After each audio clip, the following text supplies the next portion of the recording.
Rat Hashem, Chok Israël, Sanhedrin 112a, L'Nishmat Meir Bamesodi, Sheon Pekedat Shnato.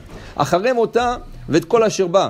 תנו רבנן, אחרי מותה ואת כל אשר בא, פרט לנכסי צדיקים שבחוצה לה, ואת כל אשר בא, לרבות נכסי צדיקים שבתוכה.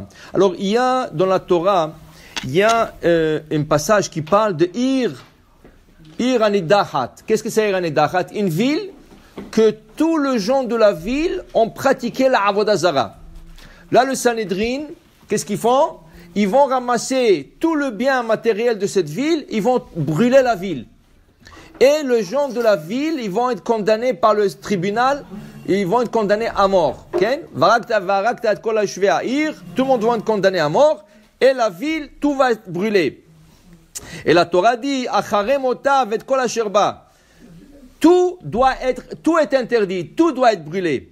La Gemara dit, quand tu dis et kol asherba, kol, mazé kol, pour qu'est-ce qu'on vient inclure?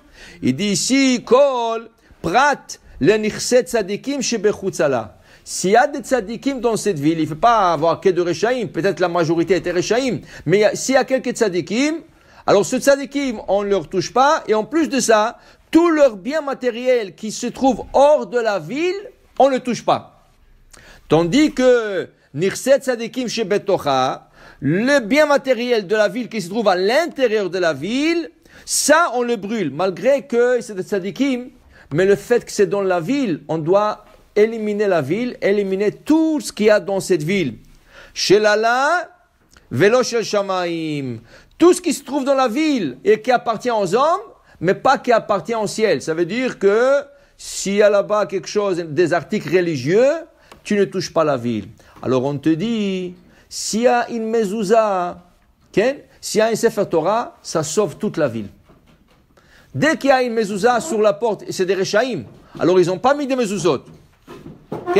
Mais s'il y a une mezouza dans la ville, tu sauves toute la ville. Pourquoi? Parce que qu'est-ce qu'il faut faire avec la ville? Il faut la brûler. Mais quand il y a un mezouza, est-ce que je peux la brûler? Je ne peux pas la brûler. Non, alors de tzadikim, tu le sors en dehors de la ville.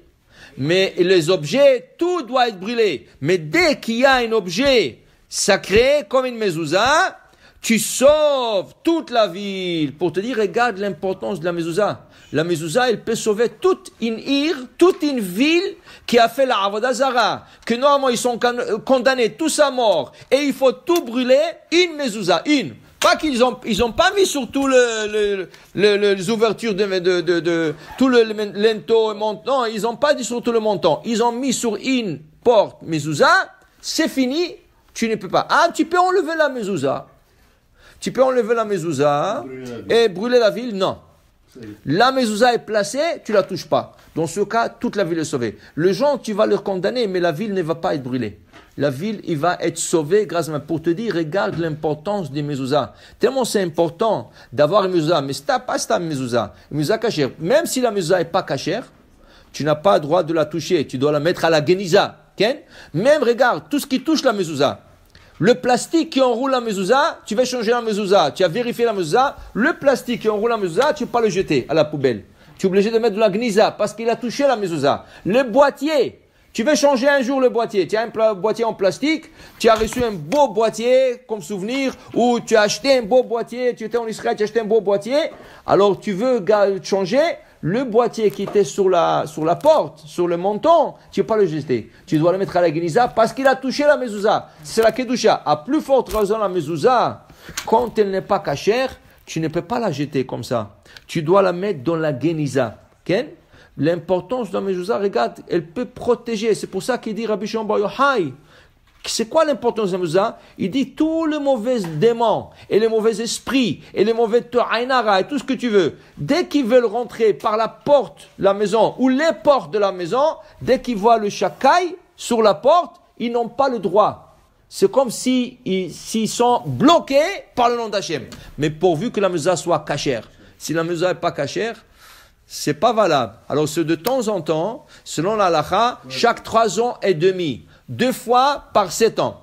Alors, chaque 3 ans et demi, tu dois vérifier la mezouza. Mais ici, avec le climat que nous avons, froid, très chaud, tous les 2 ans. Il y en a qui sont Hasidim, chaque Elul, ils vérifient la mezouza. Mais si tu vas avoir la protection de cette mezouza, il faut assurer qu'elle est cachère. Et il faut assurer que tu achètes une mezouza cachère. C'est un investissement. Tu achètes une belle maison, tu achètes de beaux habits, et investis dans une belle mezouza. Une belle mezouza, ça ne coûte pas moins que 50 à 60 dollars. Et en Israël, c'est même si tu veux plus, c'est 50 et 60 US.